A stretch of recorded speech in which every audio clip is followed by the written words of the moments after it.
بسم اللہ الرحمن الرحیم اذا جاء نصر اللہ والفتح، جب اللہ کی مدد اور فتح آ جائے۔ اس سے مراد مکہ مکرمہ کی فتح ہے، یعنی جب مکہ مکرمہ آپ کے ہاتھوں فتح ہو جائے۔ زیادہ تر مفسرین کے مطابق یہ سورت فتح مکہ سے کچھ پہلے نازل ہوئی تھی، اور اس میں ایک طرف تو یہ خوشخبری دی گئی ہے کہ مکہ مکرمہ فتح ہو جائے گا، اور اس کے بعد عرب کے لوگ جوک در جوک دین اسلام میں داخل ہوں گے۔ چنانچہ واقعہ بھی یہی ہوا۔ اور دوسری طرف چونکہ اسلام کے پھیل جانے سے حضور صلی اللہ علیہ وسلم کے دنیا میں تشریف لانے کا مقصد حاصل ہو جائے گا، اس لیے آپ کو دنیا سے رخصت ہونے کی تیاری کے لیے حمد، تسبیح اور استغفار کا حکم دیا گیا ہے۔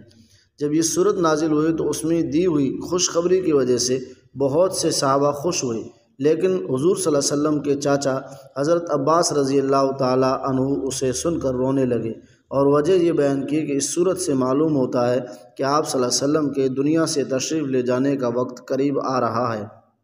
وَرَأَيْتَ النَّاسَ يَدْخُلُونَ فِي دِينِ اللَّهِ أَفْوَاجًا، اور تم لوگوں کو دیکھ لو کہ وہ فوج در فوج اللہ کے دین میں داخل ہو رہے ہیں۔ فَسَبِّحْ بِحَمْدِ رَبِّكَ وَاسْتَغْفِرْهُ إِنَّهُ كَانَ تَوَّابًا، تو اپنے پروردگار کی حمد کے ساتھ اس کی تسبیح کرو اور اس سے مغفرت مانگو، یقین جانو وہ بہت معاف کرنے والا ہے۔